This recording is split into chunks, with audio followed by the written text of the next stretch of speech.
Sweety congratulation, आप जीते 81 plus category में आप थे। सॉरी 75 to 81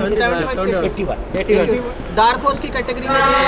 एक्सपेक्टेशन थी लेकिन आपने उससे भी आगे बढ़कर करा। बेलारूस की बॉक्सर को आपने रिब्स में बहुत मारा है, क्या कुछ स्ट्रेटेजी थी, थोड़ा बताएं मैच के बारे में। जी, बेलारूस की जो बॉक्सर थी पहले, वो भी वर्ल्ड मेडलिस्ट है और वो 75 में ब्रॉन्ज मेडलिस्ट है और वो कोई ऐसी बॉक्सर नहीं थी, बहुत अच्छी बॉक्सर थी।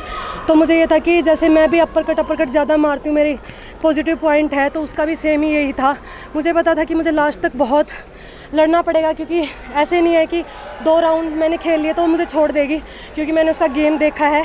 जैसे मैं सामने वाले को नहीं छोड़ती हूँ तो वो भी नहीं छोड़ती है। तो काफ़ी अच्छा रहा उसके साथ बाउट करके।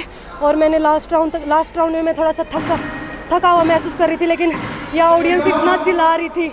मेरे कोच जो बट सर हैं नीचे से इतना, स्वीटी खड़ी रहकर पंच मार, खड़ी रह के पंच मार, भाग निकलते हुए मार। तो मैं थकने के बाद भी जब मैं उन लोगों का चेहरा देख रही थी, मेरी फैमिली, मेरे भाई, मेरे हस्बैंड, मेरी बहन आई है और मेरे कोच हैं, उन सब का चेहरा देखा मैंने।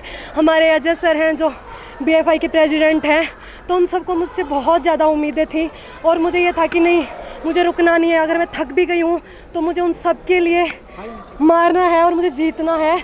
और जीतना ही नहीं है, मेरी आज पहली बाउट थी इसलिए थोड़ा सा वैसा लग रहा था। तो अभी आगे जो बाउट होगी वो मेरी इससे बेटर ही होगी, क्योंकि ये मेरी एक पॉजिटिव पॉइंट है कि मैं जितना खेलती जाती हूँ उतना ही अच्छा कर पाती हूँ।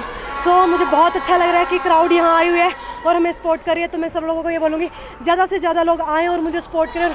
मेरे लिए प्लीज़ प्रे कीजिए कि मैं अपने देश का झंडा सबसे ऊपर रख पाऊँ, और इसके लिए मैं जी तोड़ मेहनत कर रही हूँ। और बस मुझे ज़रूरत है तो सिर्फ आप लोगों की दुआओं की।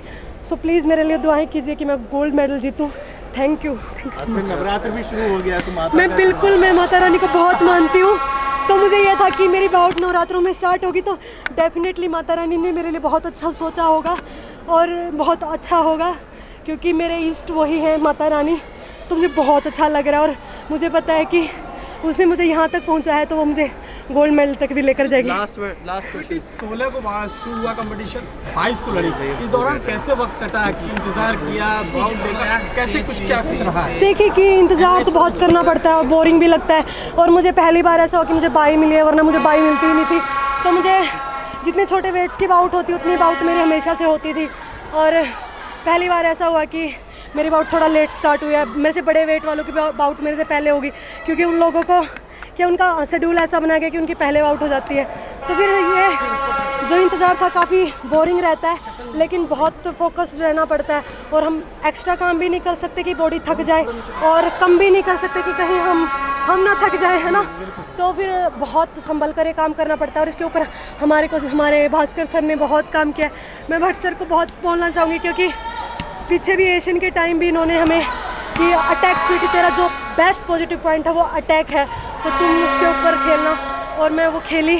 और जैसे डीमा सर ने भी बताया कि आप लेफ़्ट ऊपर लेफ़्ट नीचे ऐसे खेलो, मैंने वो मार के देखा।